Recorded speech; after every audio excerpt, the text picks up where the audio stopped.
Hello, hello, everybody. Audrey here from the Gord Downey and Chani Wenjack Fund. So excited to be here on this Friday. We have an awesome artist ambassador session today for you, but I'm just going to wait for a few minutes until we get a few people logged on here.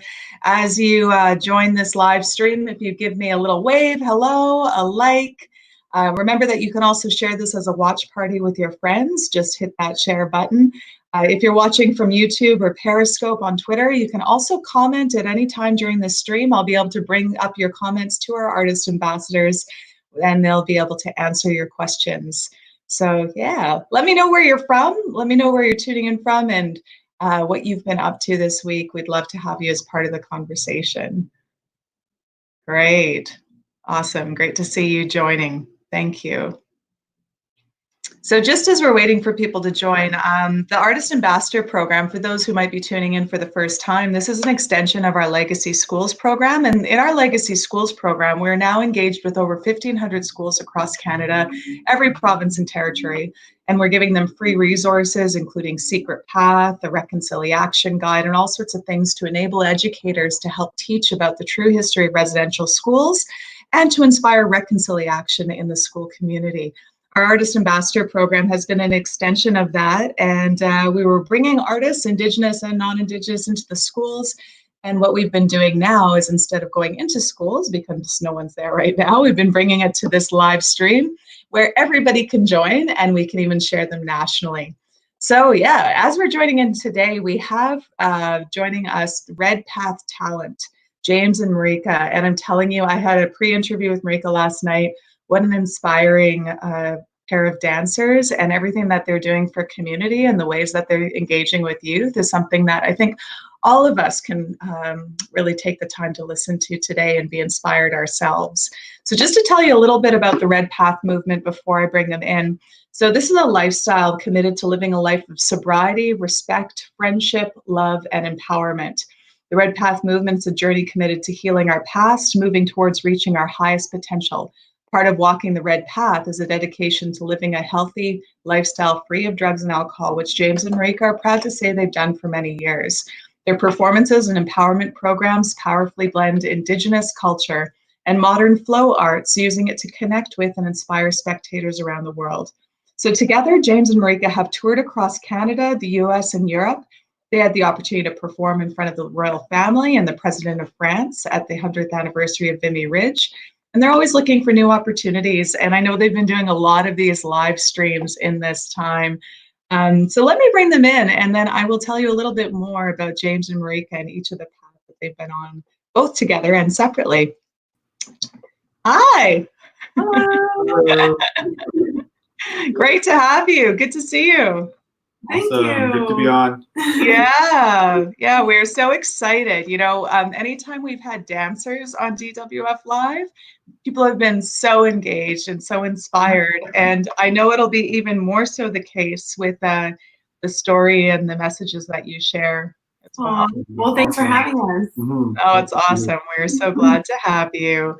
I just wanted to give a little bit about each of you, because like you've been doing this together as Red Path. You've been really kind of moving together and inspiring youth and performing all over the world. But there's also some incredible things each of you are doing on your own too. So James, just looking at a bit more of your background, like you're a traditional First Nations hoop dancer. You performed and traveled on your own all across the world, including Australia, where I spent some time. Your performances include everything from the Juno Awards to Coachella. You've worked with Chaos and Snoop Dogg. You're on So You Think You Can Dance Canada.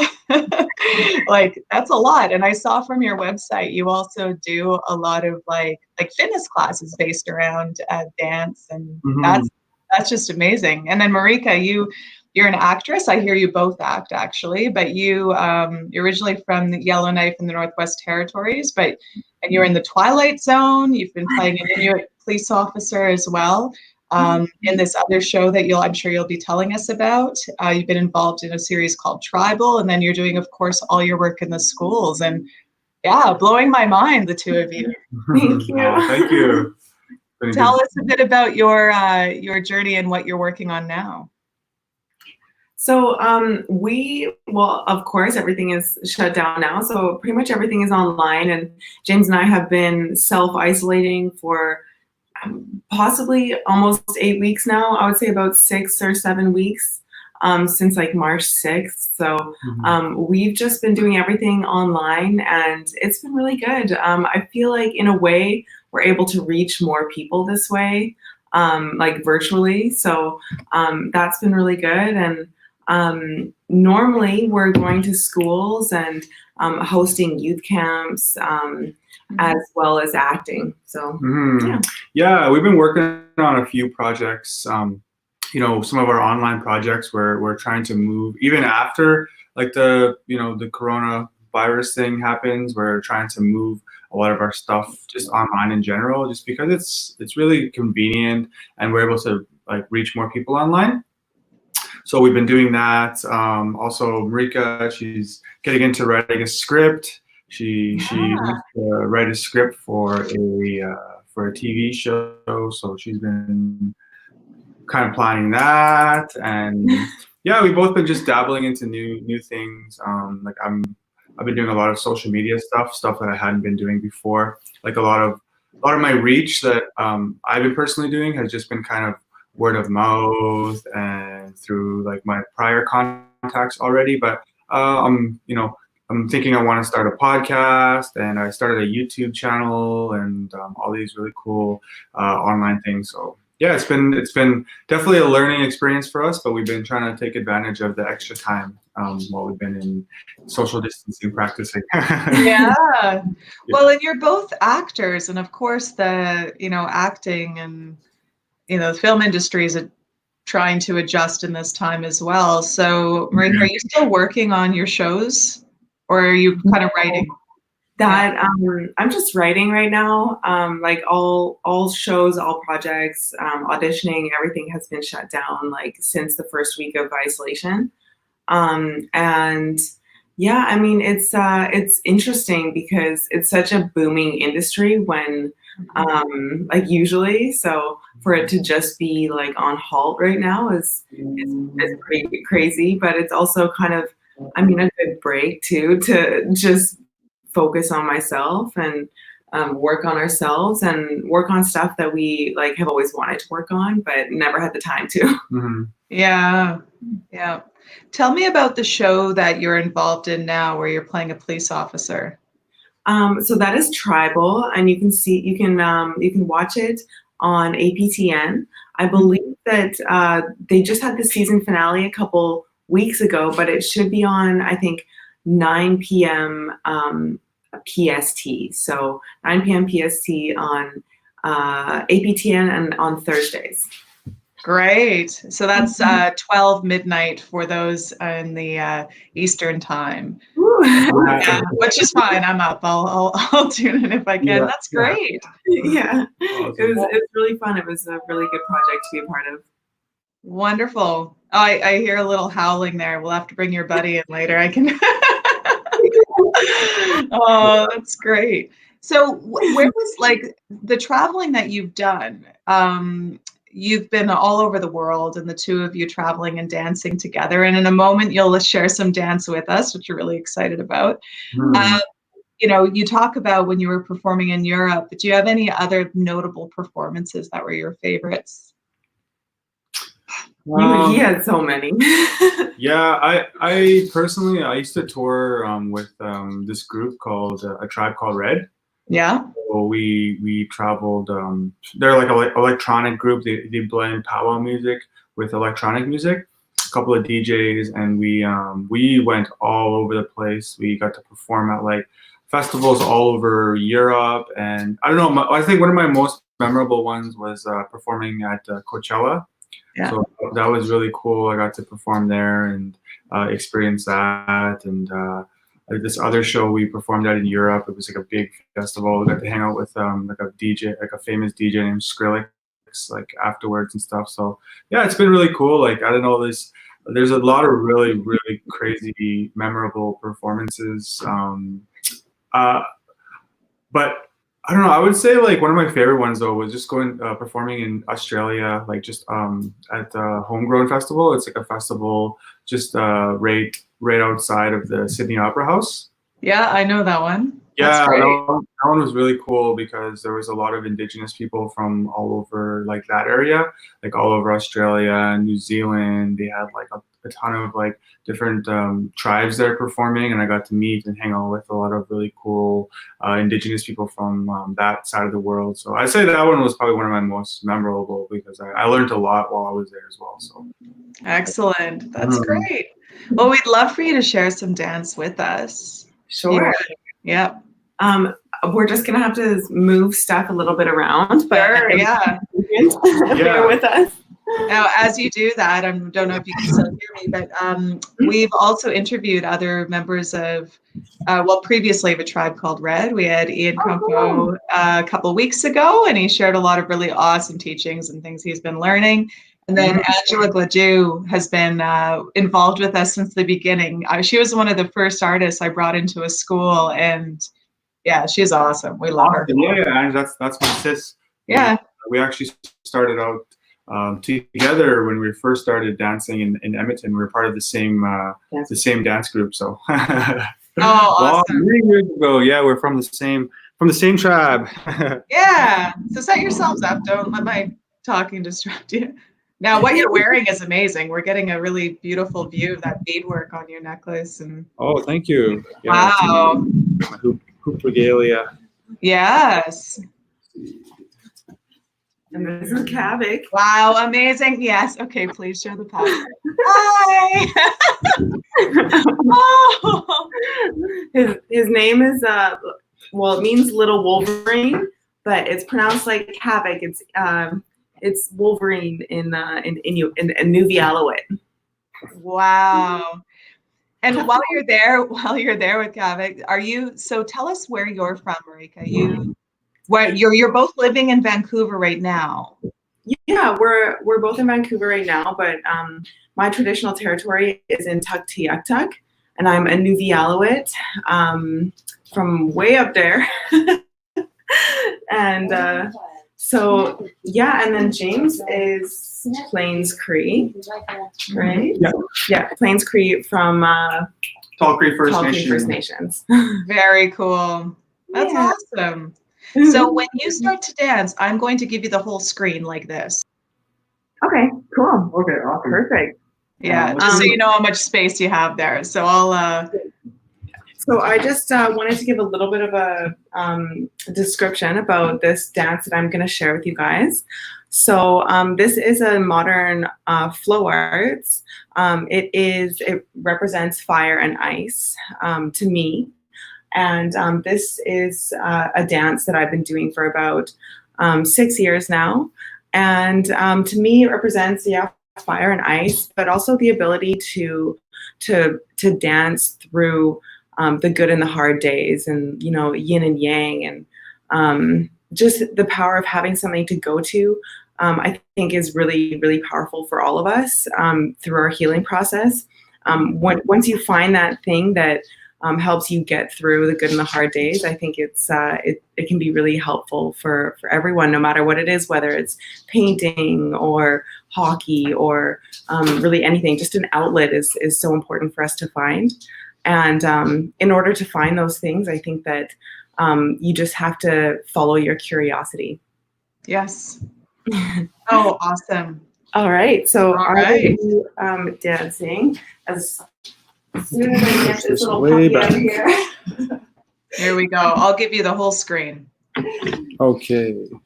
I think. Oh, can you bring it forward again? Yeah. It's too far back.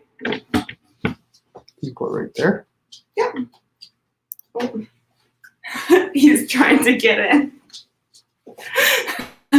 I'll take them. Okay. That's perfect. Cool. Kevin, go get it. I'll get it. All right. Can you play the music? Yeah.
Incredible. What?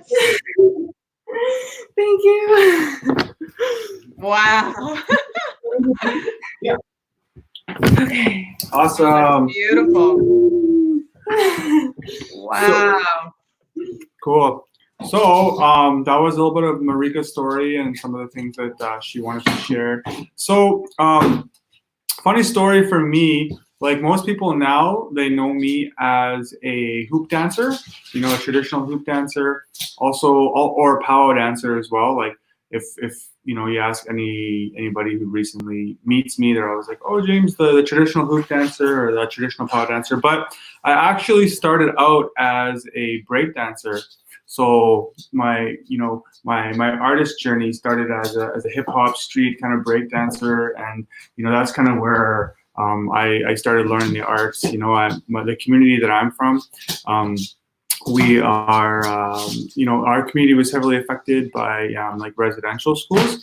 So we, you know, I didn't really grow up with my my language or with my like traditional arts. You know what I mean?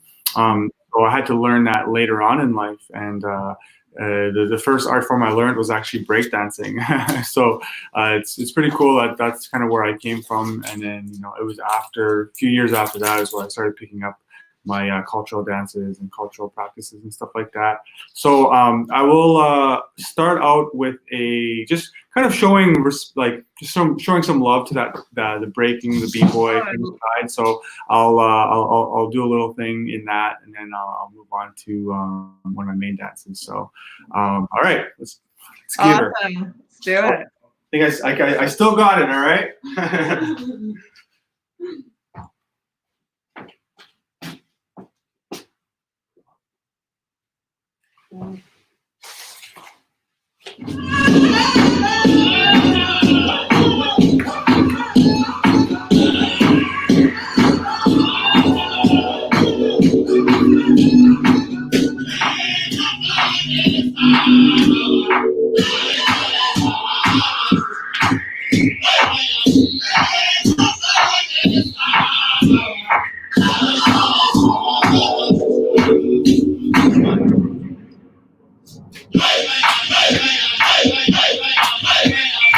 Watch out, guys.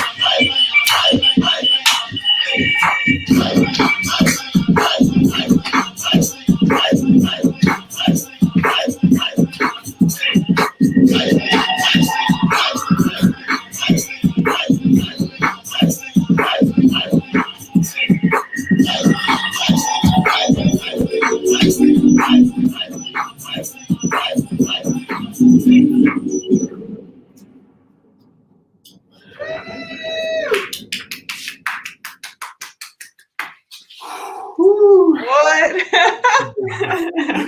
Still got it. Still got it. Still got it for sure. So that's kind of where I came from. That's kind of where my my roots kind of started. And then, like I said, I moved into the more powwow. And then about 10, 11 years ago, I started getting into hoop dancing. So yeah, it's been really a really cool journey. It's been really fun. And hoop dance, you know, it's probably, I would say, my most favorite art form now. It's one of the things I have most fun doing, and the reason for that is because there's a lot of history behind the hoop dance. It's a healing dance.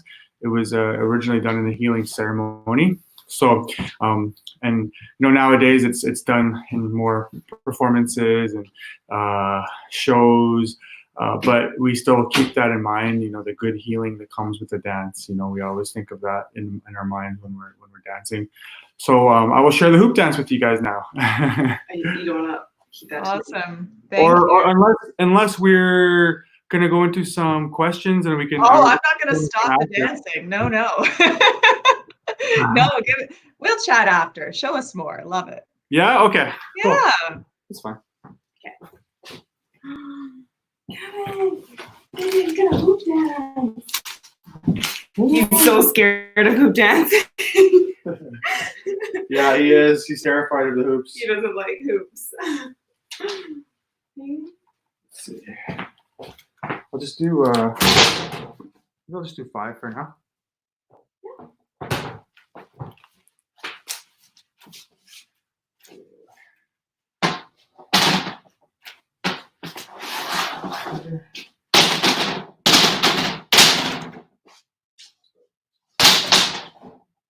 Okay.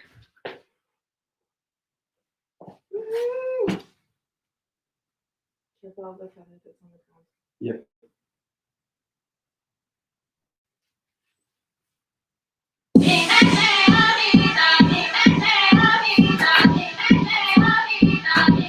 You didn't mention that song, right? No, it's fine.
Wow.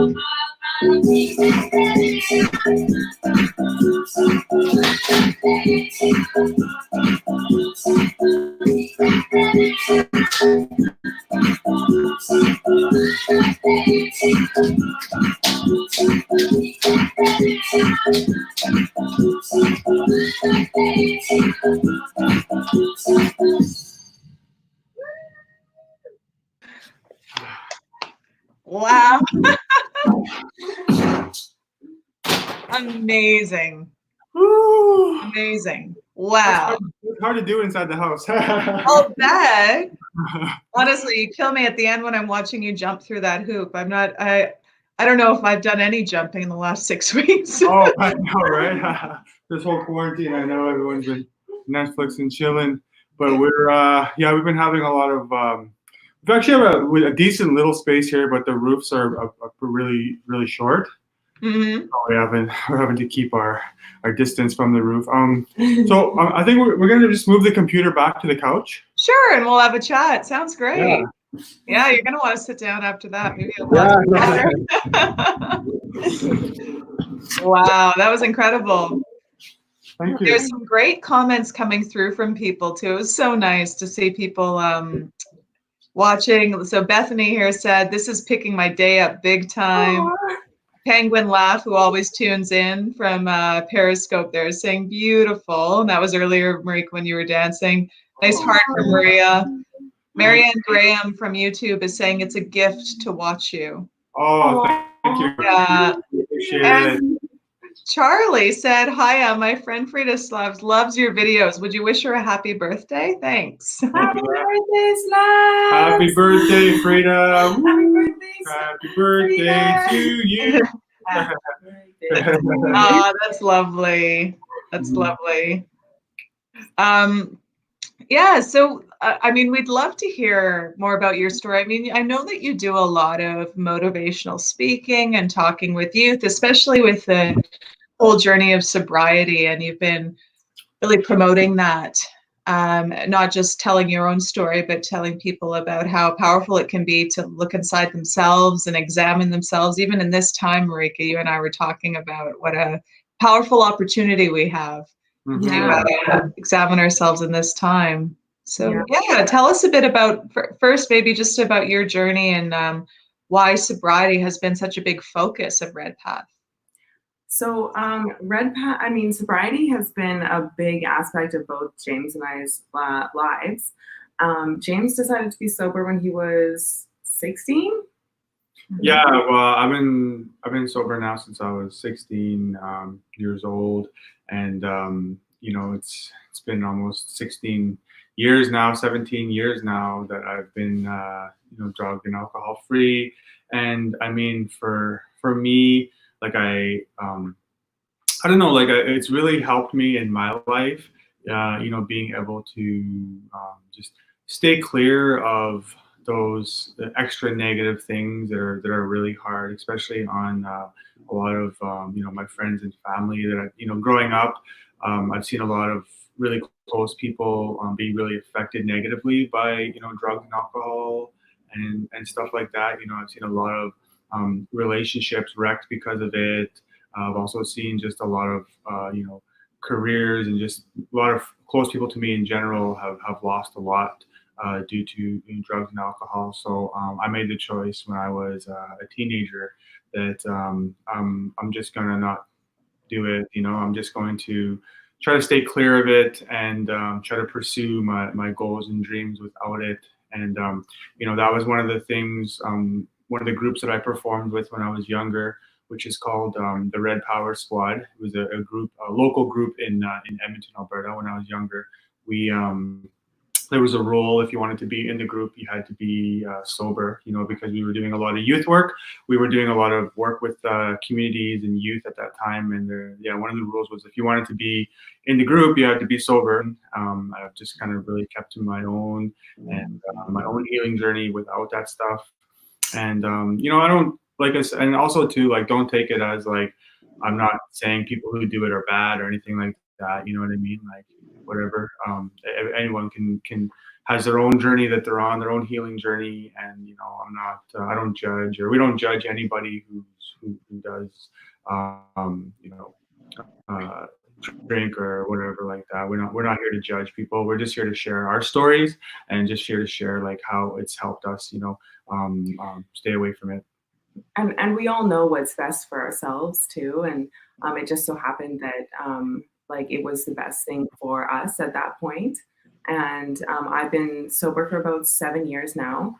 And I think there's a lot of power in simply, like, no matter what it is, in simply just identifying what it is that's holding you down in life. And like we call them, they're known as, I guess, vices. So anything that you go to, like even it could be like eating too much sugar, or like eating unhealthy in general. All these things, they're vices and they hold us down. And I think it's really powerful to identify what your vices are and to have the strength to just get rid of it. And when you get rid of those negative things that are in your lives, it makes room for something so much better to fill its place. And that's exactly what happened to me. It's like I really had no idea about hoop dancing the way that I hoop dance. And I had always wanted to hoop dance for years, but it wasn't in my life till about 7 or 6 years ago, after a year of sobriety. So you never know, like, what getting rid of those negative things that are holding you down. You never know what that is making room for in your lives, and it could be making room for something so much better to fill its place. That's awesome. Yeah. So I guess our company, Red Path, many of you may be familiar with the term walking the red road. And James and I decided to name our company after that term, walking the red road, in the, way of just putting our path, or like our beliefs, into our company and what we stand for. So I guess Red Path is just dedicated to sobriety, health, and wellness, and walking the path that is best for you, no matter what it is. It's amazing. It's amazing. Yeah, we've I think that's been a big part of the learning journey too, for anybody who's, we're examining, especially in this time we're in. There's some of the vices, as you put it, that they might be coming up a little more for people in this time, because we are in a situation where there's some increased stress, where your regular routine or the patterns that try to keep us out of trouble, so to speak, aren't necessarily in place, and we're at home. And then also isolation. There's a lot of loneliness and challenges in that, right? So do you have any recommendations for someone who wants to, like, examine those vices, how to identify them, and then how to overcome them? Yeah. So what I am in the habit of doing is just journaling and meditating. So a lot of people think of meditating as kind of like, I guess, just really challenging, and it can be at times. But what I do is, like, I meditate with a journal in front of me, and I ask myself like questions, like, what is holding me back? Like, what are my highest goals right now? And then once you identify, like, what your highest goals are, it's much easier to see what is holding you back. And just being really honest with yourself, like this, whether it's a relationship, whether it's like drugs or alcohol, or even just eating bad, like it's really powerful to just be honest with yourself, and even, write it down, and just be honest with yourself. So for me, and for both James and I, we have our goals written down and on the walls. Like we both feel that it's really important for us to keep each other accountable to have our goals and even our vices written down, like have our vices written on the fridge. So it's like, this is what's holding me back. So if he starts to, dabble in his vices and starts to eat bad or something, then I can nudge him in the right direction. So I think it's really important for us to share and be honest with those that are around us too, because they're likely to hold you accountable. Mm-hmm. And for me, like one of the things that I really try to just teach, and I had to talk about this on one of my live accounts recently, is that right now is a really good time to deal with some of the traumas that you're dealing with. Whether it be if you're a little bit depressed, if you have anxiety, or you're dealing with anything. Right now is a really good time to look into just some inner healing. There's a lot of different outlets. You can watch some YouTube videos on it. There's online counseling you can go to, and what I've been kind of saying in how I've been dealing with this whole thing with coronavirus, because this whole isolation has really, obviously it's really affected both myself and Marika financially. Like all of our gigs have been canceled. Yeah. All of our basically everything we had planned coming up, and I'm sure everybody's in the same boat. Like everybody's plans have been canceled. You can't, you can't really work around a pandemic. But what I've been telling and what I've been teaching is that it's okay to not be okay during this time. Like it's okay to feel if you're angry, if you're mad, if you're sad, if you need to cry, it's okay to cry. It's okay to deal with those emotions. But one of the things I really say is that don't let those emotions hold you back. Don't let those emotions kind of define you. One of my philosophies is that when this first happened, like I said, we had so many shows just completely canceled on us, and we were a bit sad. We were personally I was a little bit mad. I was a little bit angry, and the way that I kind of deal with those things is I allow them. I allow myself to feel those things. I allow myself to be angry. I allow myself to be whatever sad, and then I kind of let that energy flow through me, and then I try to release it. You know what I mean? Like I go for a walk and put some tobacco down and say a little prayer, and I try to release those feelings so I can make room for positive energy. And I think it's really important that we feel those feelings that we're feeling. We don't try to bury them, or we don't try to hide behind anything. I think it's important that we feel those, experience them, and then let them go. You know what I mean? Let them go. And I also think that even though that we're in isolation and that we're really practicing social distancing, I don't think we should also use that as an excuse to give up on our goals and dreams. I don't think we should use that as an excuse to not do things that motivate us, to not do things that make us happy. It's kind of a time right now where you have to get creative. And for me personally, like I've been using this time to really build my social media and our social media brands. We've been using this time to create new outlets, like I said, YouTube and TikTok and podcasts, like all these things that we've always wanted to do. Now's a good time to do it because we have a lot of extra time on our hands. And even though this is kind of a not so good time, it's also a time of opportunity and healing. Yeah, it's also a time. Earth too.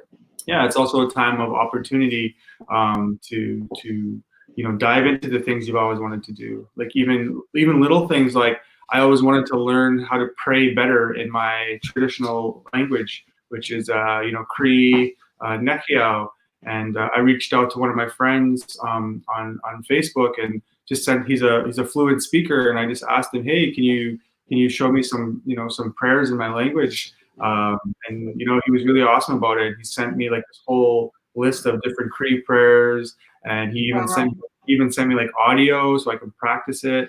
So there's a lot of things we can take from this. We can learn a lot of things that we always wanted to do. And like I said, it's important to feel those feelings, and it's important to let those flow through you. But then also, like I said, don't use that as an excuse to give up on life. Don't use it as an excuse to give up on your goals and dreams. It's really important that we keep moving forward, and it's really important that we remember that this is going to be over. Probably, it looks like sooner than later. So, you know, it's a good time right now to start planning on like, where do you want to be when this is over, you know? Yeah, that's great. It really shows like with those vices or things you're trying to overcome, like if you know what you're saying yes to, the no becomes easy, doesn't it? It's like, no, I know where my goals are. Like if you have your goals on the wall and you have your vices next to them, you're like, which one of these do I choose? It's not even a question, right? It becomes easier about knowing your path and then being able to let the other bits fall away. But I also find it really interesting with emotion, and I love how you talk about allowing yourself to feel it and then let it move through you, because that's such a key. We're often in, you know, the dominant kind of North American culture that we're afraid of feeling. We're afraid of feeling anything that's not a positive feeling, or that's the kind of fuzzy feel good. And we forget that anger and sadness and grief, that there's gifts in those feelings, that's the places where we can really grow if we let ourselves feel it and ask questions to be curious about what it's about. Yeah. And one of the most common words is suck it up. You know what I mean? Like that's one of the most common. And you're saying, no, don't suck it up, let it out. Yeah, let it out, let it flow. Yeah.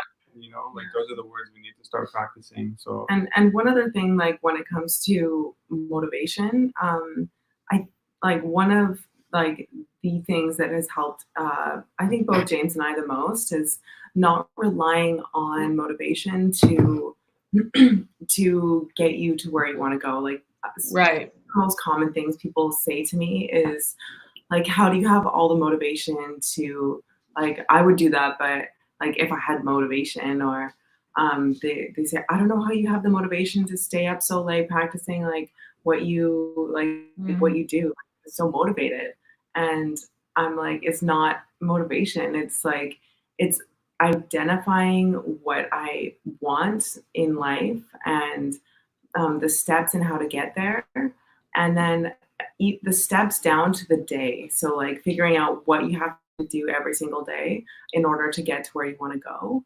And then having the self-discipline to follow through with those things. And then like making sure you do those things, whether you're having a good or a hard day, because sometimes on the hard days, it's what you need the most. Like sometimes it's so hard to get up and go to the gym, or get up and just right now do a workout at home. But sometimes that's exactly what you need. And after you do it, you feel so much better. I remember we talked to Angela Gladu, a friend of yours, and another dancer with a tribe called Red, it's where you used to tour with. And she was one of our first artist ambassador talks like this when we were still doing on Instagram Live. And she was like, you know what? I realized I hadn't danced for days, and this got me up and moving. And it was just being able to share that gift this way. There's so many people inspired by what you're saying. I need to share some of these comments. So Bethany, really inspiring. Kim says, good for you and your sobriety. Also commented on how hard it must be to dance indoors. Yeah. We're almost pros at it now, though. Right. And Cheryl, I love this. Found both on social media, learning so much from both Sila and Mr. Jones. Please keep it up. Yeah. There's a great question here too from Penguin Laugh. Does being an artist give you strong skills to express your feelings? I would say so. Yeah, I think that just being an artist in general for myself, it's a way to express ourselves. So, I mean, like when you're an artist, especially like a movement artist, it gives me so much freedom to just like making art. And I think just being an artist in general really helps, like we were saying, those emotions flow through you instead of pushing those emotions down. So I think that I think it's a really good way to it's just a really good outlet for expression and emotions in general. And also too, like, yeah, if you're like Marika was saying earlier, you know, if you're having a bad day, if you're feeling a little bit sad or angry, something's not going your way, you know, being able to go and practice your art form is a really good way to, you know, get your feelings out. And, you know, you can also sometimes use those feelings as creativity. You know what I mean? like if you're, like I said, if I'm mad at something, you know, sometimes I'll go practice and it'll help me just push a little bit harder. It'll help me, you know, express those things that you usually don't have an outlet for, you know, and just finding those things in your life that you can use to express those feelings. And, you know, it doesn't have to be dancing. It could be anything. You know, I have friends that do it through learning, like in education, you know what I mean? Like when they're in school, like that's their way to express their creativity. Or, you know, some people do it at the gym, you know, some people do it through their work. So, you know, it's just finding that balance of what you can express your feelings, and, you know, whatever works for you. You know, you don't have to be a hoop dancer or, you know, flow artist.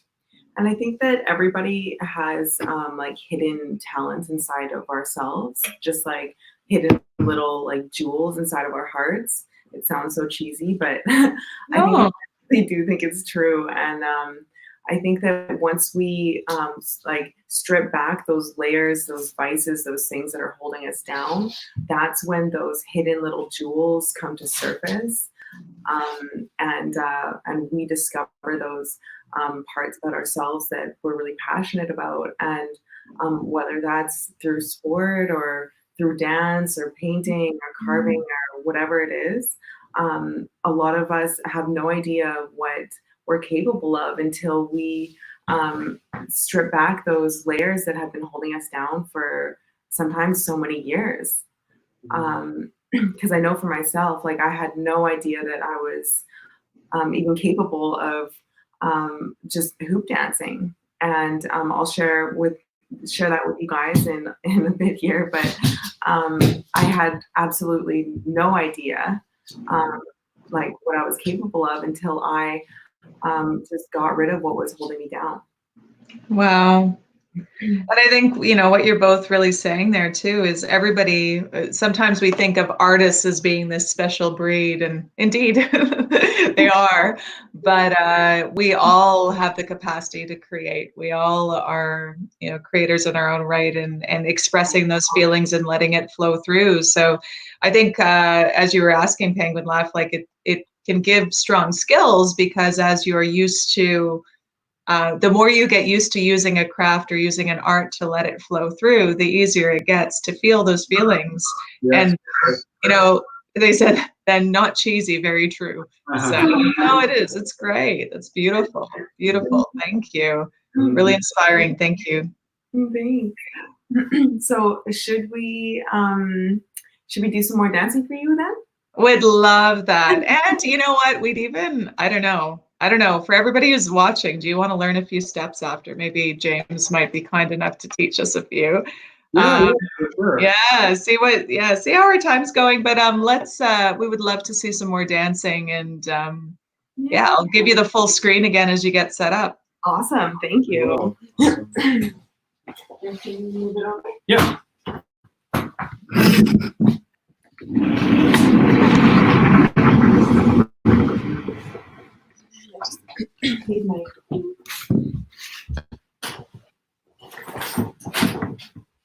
Do you know the blue one?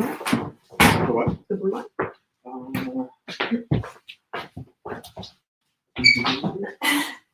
As we were talking, Kavik ripped one of the pom-poms off my mucklucks.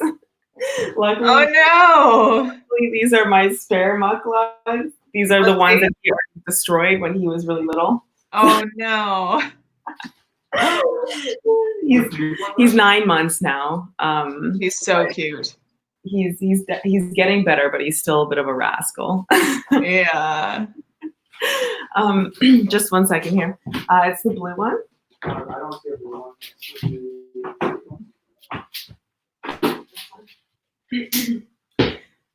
All right. So I found hoop dancing when I was 22 years old. I'm 28 now, so it's been 6 years hoop dancing.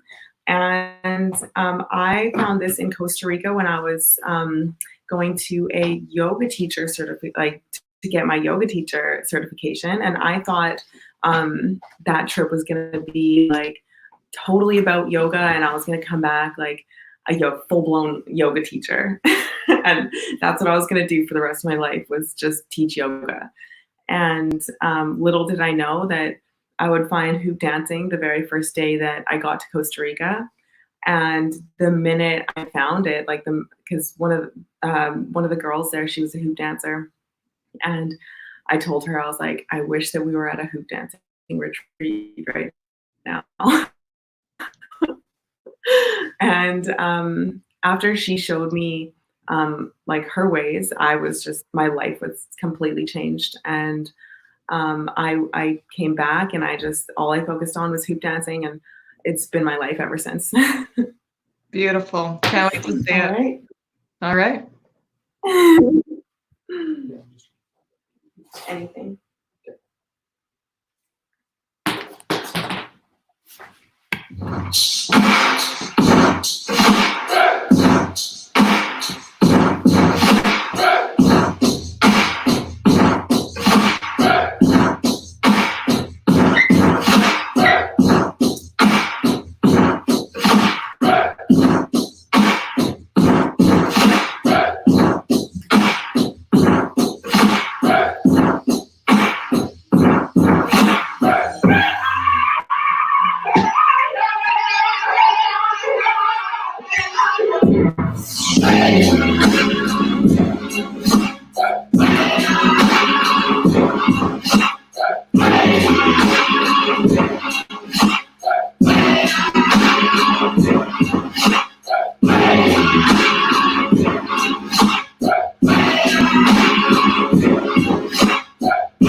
Don't really have enough room in here, but that's amazing. I was watching, and it must be really hard to be able to navigate with the hoops if you don't have as much space.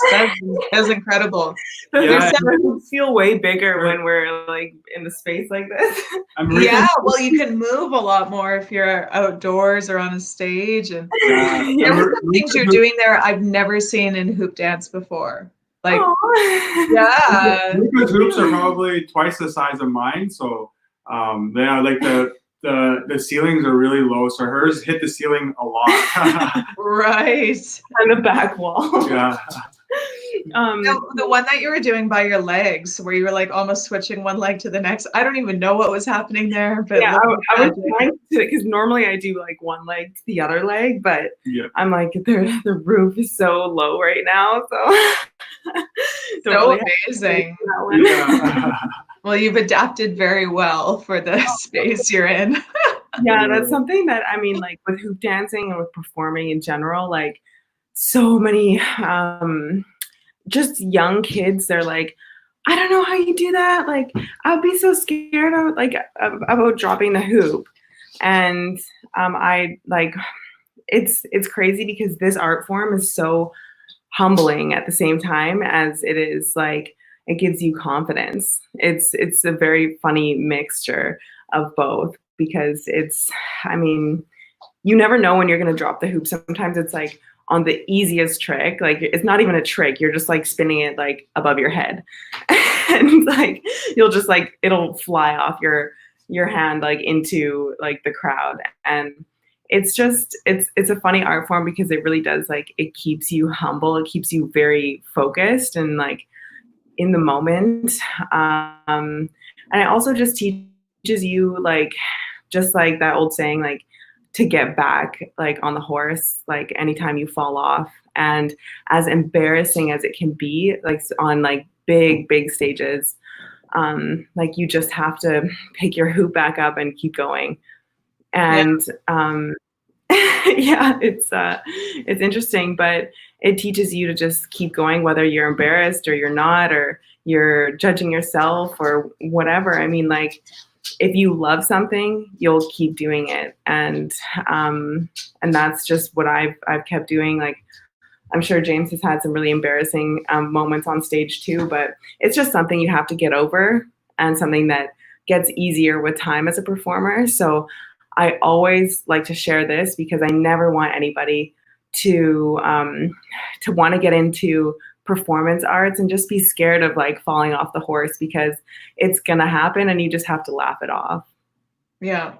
Well, it's beautiful. I think for anybody taking it in from an audience perspective as well, I find it, I love seeing performers, you know, who are human and how they respond to that. I think it's beautiful. Yeah, it makes it more interesting too sometimes. Makes people laugh too. Yeah. Especially if you laugh with them. Yeah, totally. Can you tell us a bit about your regalia as well, both of you, because you're wearing, yeah, I'd love to know more. So I was wearing Inuk 360 earrings that one of my best friends just gave me for my birthday. Kavik was trying to eat them, but I'll grab them in just a second. And then this is a sealskin headband that Sherry Firth made for me. My mom got this for my birthday as well. And then this this dress here is made from Adsonik Bishop. So this is like a parka cover. And it's modern style, but it's also traditional style as well. And then these leggings, they're from these leggings are from Hinani Hinami Designs. I believe they're located in Nunavut. And then my poor mucklucks that were beautiful at one point. They look even worse in person, but Kavik destroyed them. These are they're Manitoba mucklucks, and I would recommend them to anybody. They're so just the top of the line. I love Manitoba mucklucks. I have like probably like 10 pairs of them. And I'll probably get another white pair because I really like them. They're beautiful. And Kavik can go at it on these ones as much as he wants. Yeah, and then for me, my regalia. So my beadwork is done by my friend here in Vancouver. Her name is Estrella. She's the one who did my designs for my beadwork. And then my regalia was done by another friend of mine who lives in Colorado, and she's a really famous regalia maker. She does a lot of really awesome work for a lot of for a lot of artists and for a lot of other people. So she put together my hoop regalia, which you can see here. Wow, beautiful. Yeah. She did a really good job with it, and she knows how to work the colors and the fluorescence. And crazy story. Last year I was performing in Edmonton, and I was performing at a school, and then I finished my performance, and then I left my regalia. Like I got undressed and put it in my car, and somebody came and stole my regalia. Oh my gosh. So my last year I had a brand new hoop dance regalia similar to this, different colors and all brand new beadwork, and it got stolen. Yeah, and it was pretty definitely it was really hard to deal with, and but thankfully something really good came out of it. My friend had told me that I should start a GoFundMe, so I started a GoFundMe to get another regalia, and they're not cheap. They cost like thousands of dollars. Like this one, probably cost about almost $3,000. But I put More than 3,000. it was probably more after all the beadwork and everything. But I put in an order for, I made a GoFundMe, and we reached the goal of $3,000 within like 3 days. So it was Wow.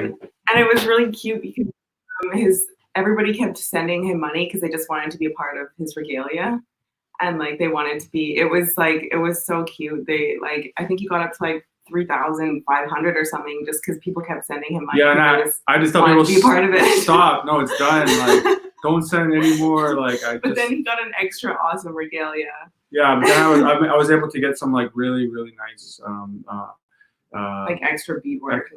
Beadwork, and then also gave some back to like the communities. Like did free performances with the extra money. Like I just gave back to I did some school shows, just kind of pro bono, just to kind of give back. You know what I mean? Workshops and stuff like that. So yeah, it was really nice of people to support and be a part of my journey with my regalia. So thankful. I can't believe that there's the support to help out with stuff like this. It's really amazing, and it's a really good community to be a part of.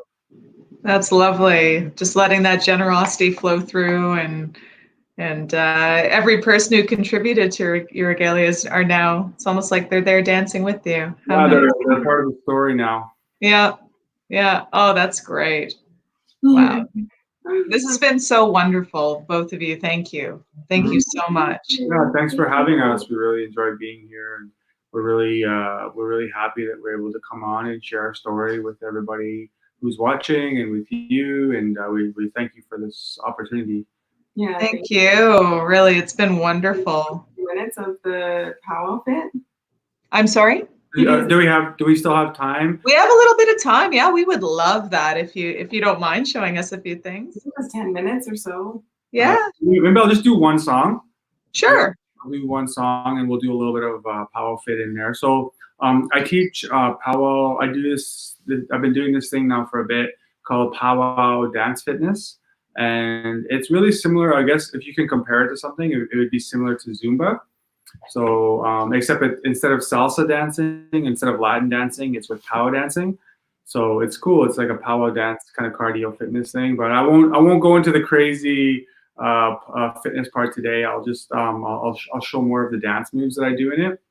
I know I might need to get you back to do some crazy fitness later. I know that I'm needing it myself. So yeah. It's been really cool too. I've been doing a lot of online lessons and classes with powwow fitness, and people have been reaching out and asking to be a part of my online sessions. So yeah. So if we want to be in, for those who, as they're watching this, if they do want to sign up or be involved, where can they do that?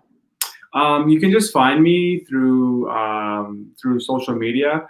On Instagram, it's Notorious Cree, or Facebook. My Facebook page, same thing, Notorious Cree, and it's NOTORIOUS, Notorious, and then Cree is just CREE.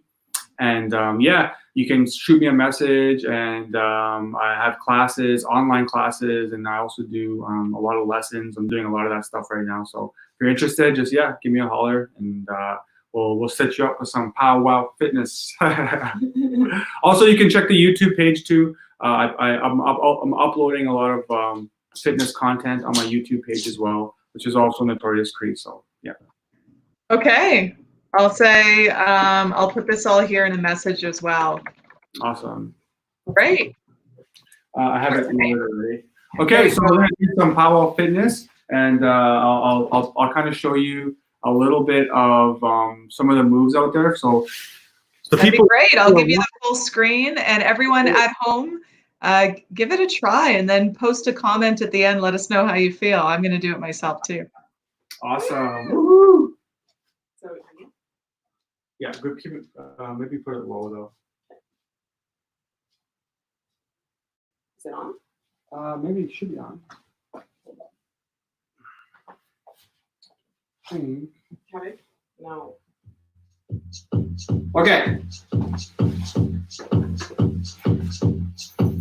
All right. So first things first, we're just going to do a little bit of a warm up. It's always good to warm up your body before doing any kind of physical activity. So first things first, we're just going to do a very basic powwow dance step. So we're going to take our right leg, we're going to go up and back, left, up and back, right leg. A little bit faster. So this is what it looks like. This is a very basic, we call it like the foundation step of powwow dancing. This is a really good little warm up just to kind of get your blood flowing. All right, so next what we're gonna do another powwow step. It's a little kick step, so it's gonna go kick, kick, kick, kick. So you'll see this done in men's fancy as well as women's fancy dance on the powwow trail.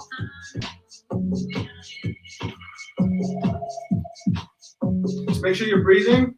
We don't want anyone passing out.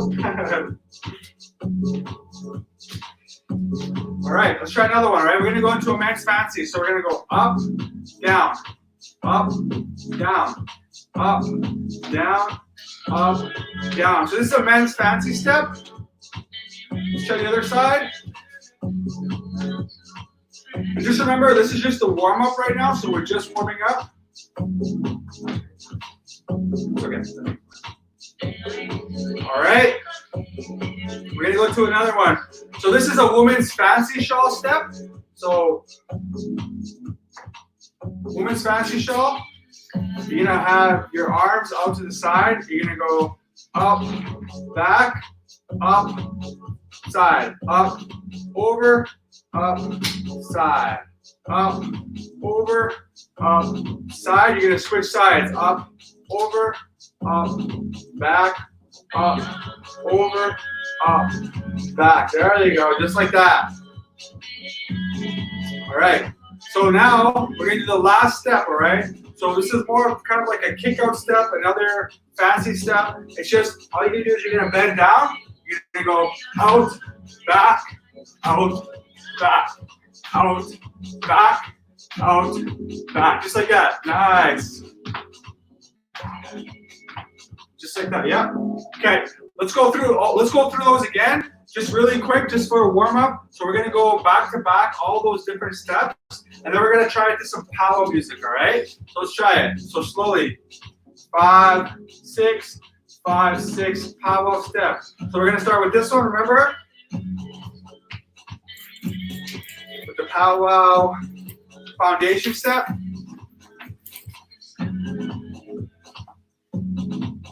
And then we're gonna go right into the men's fancy step. So right leg.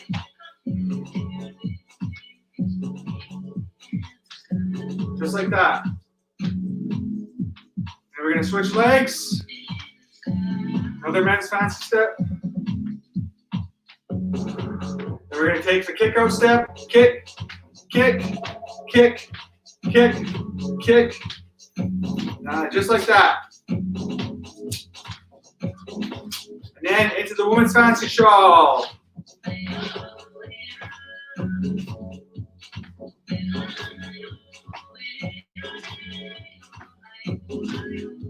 Switch sides.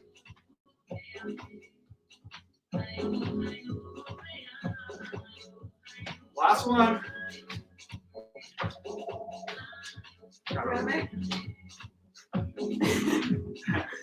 The dog wants to do it too. He hasn't been watching.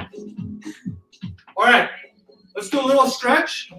Just a good little stretch, just to kind of warm up our bodies and make sure that we want to prevent any injury and stuff like that. So we'll do a quick stretch.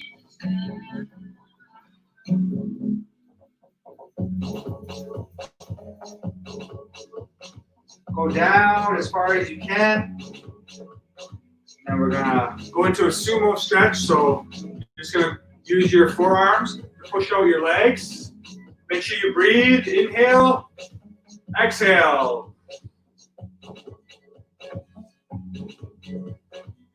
We're gonna go to a quick groin stretch.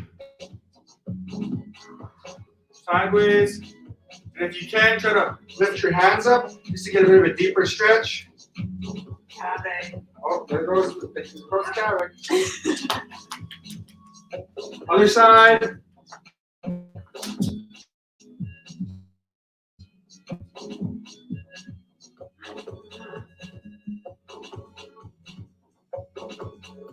Hands up if you can. Okay, a couple more. So last one, we're gonna go into a little bit of a goblin squat. So we're gonna go on one side, use your hands if you have to. If you can do it without your hands, that's also really great as well. But if you need hands, just use the hands, okay? One side, we're gonna go up, and we're gonna go on to the other side, same thing. Try to point your toe upwards if you can.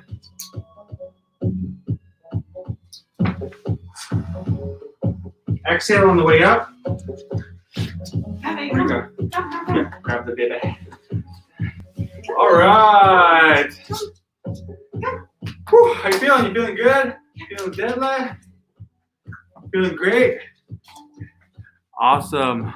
So, as you can see, our dog hasn't been walked yet. He's really hyper, but he's a good little boy. And that's a little bit of some of the powwow fitness. So what I want to do before we end is I want to show you guys just how it feels doing it to powwow music. It feels really awesome.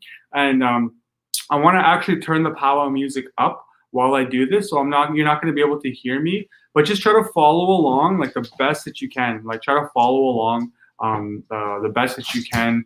And I'm going to keep it simple. Like I'm just going to show you choreography, like the same thing we just did. And we'll just do one side and we'll switch to the other side. So just try to keep up visually. And if you can't do the steps, that's totally okay. You know, in our culture, we say that movement is medicine. So as long as you're moving, as long as you're, doing movements, and as long as you're having fun, that's all that matters. So, but I'll keep it really simple, all right? So I'm going to try to some powwow music, and I'm going to turn it up so you can hear it, and then let's try it together. All right, let's do this. Oh, can you pass me?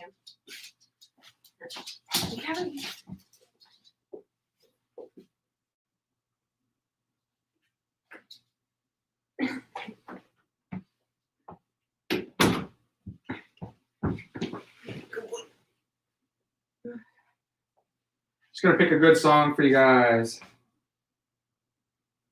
All right, I got one. You ready? Let's do it. All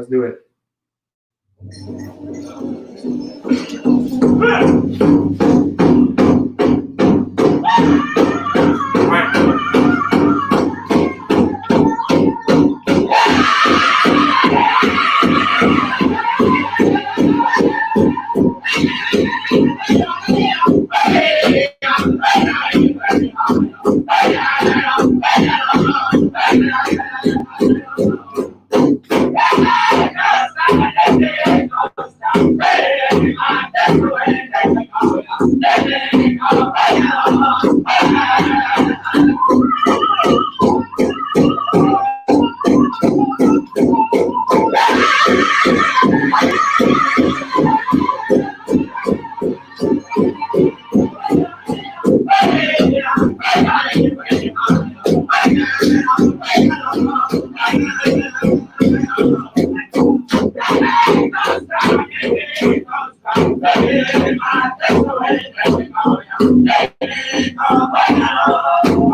All right.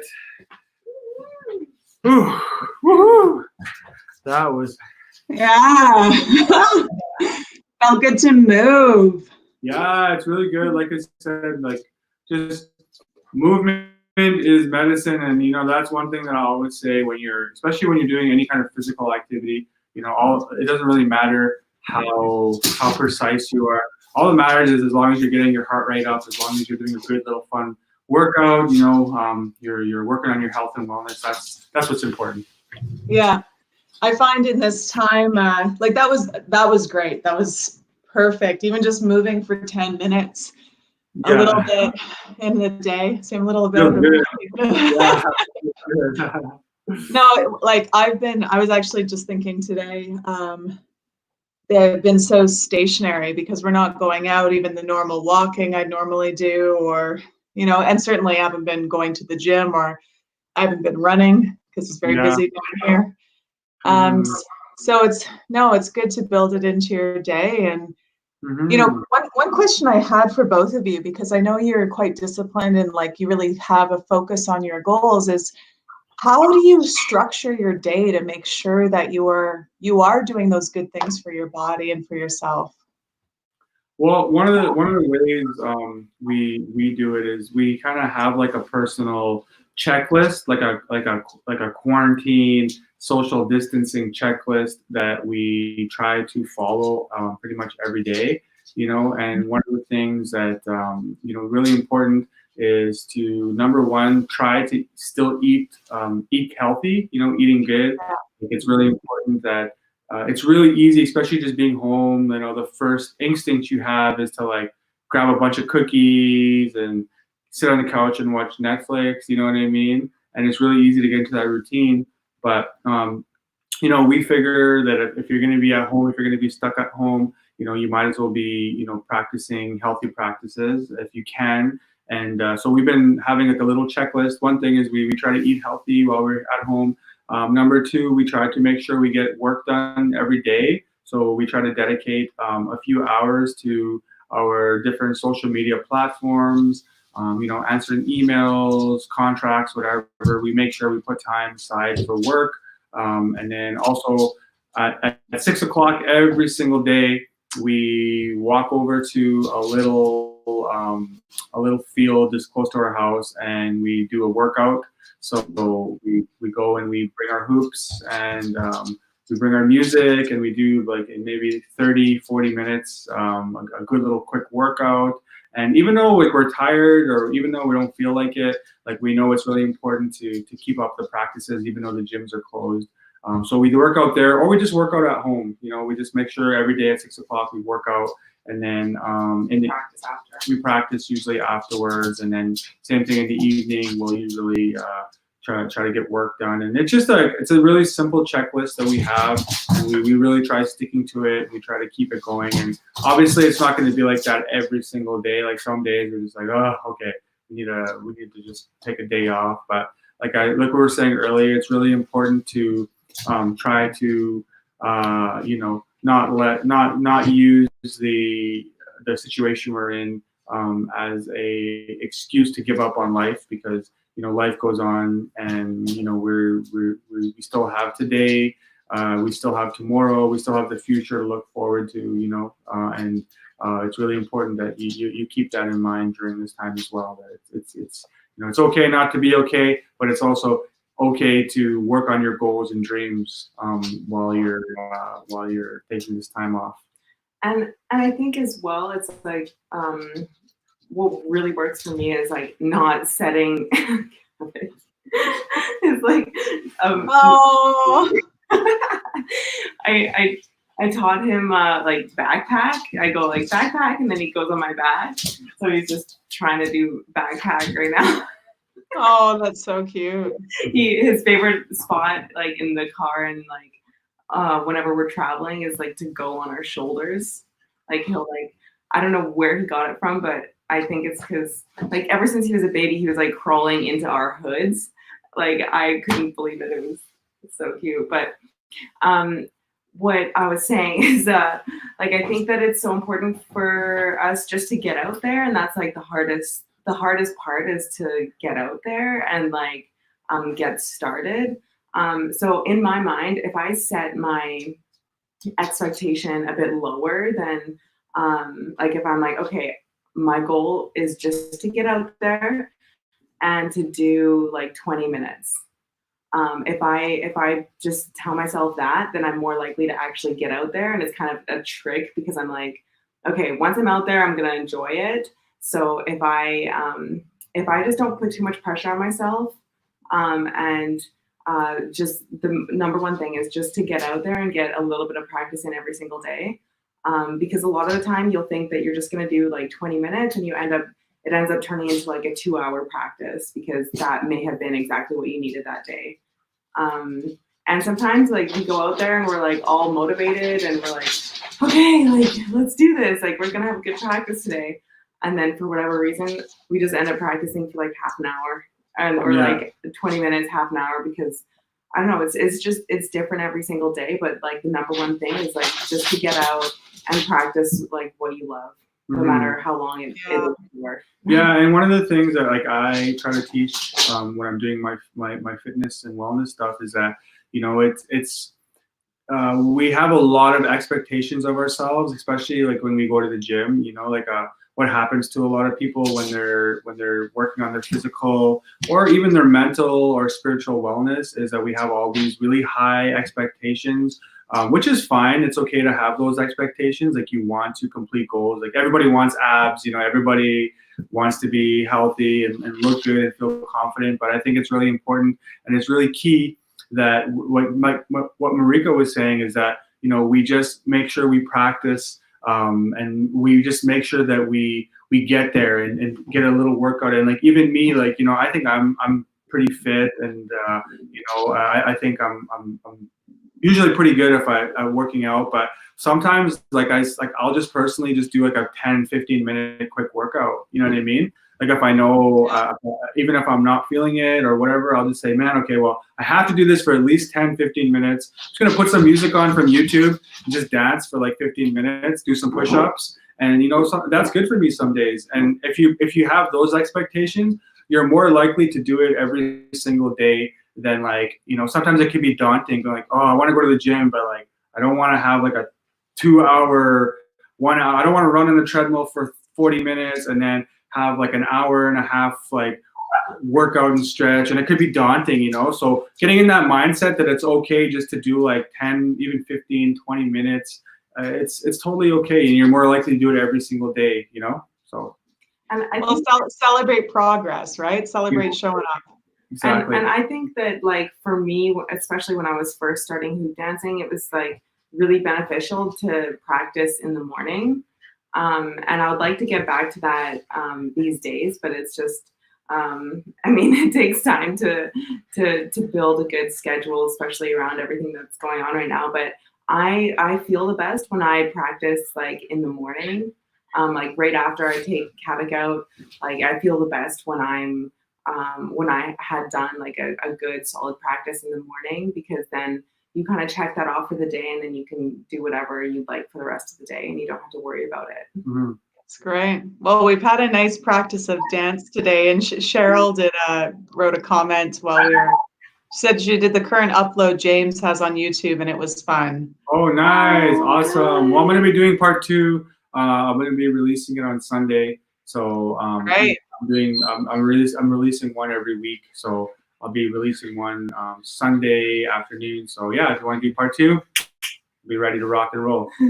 Well, I will be checking it out myself for sure. I really enjoyed that movement and music and dance. So thank you. And thank you both so much for your time and for joining us on this interview. Thank you. It's been wonderful and inspiring. Such a great way to start our weekend. Yes, thank awesome. You so thank much. you so much. We love you guys. Much love.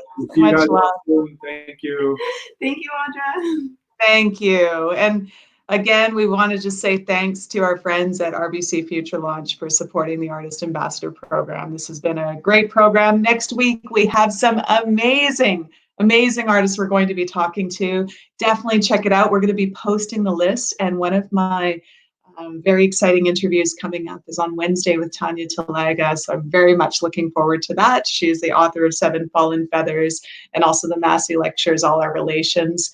But we have lots of great artists lined up for the month of May. So please share these videos, check them out, go back to our Facebook page or YouTube or Periscope, and you can look at the previous ones as well. But wishing you all a wonderful, wonderful weekend, and we will catch you on Monday. Have a great day.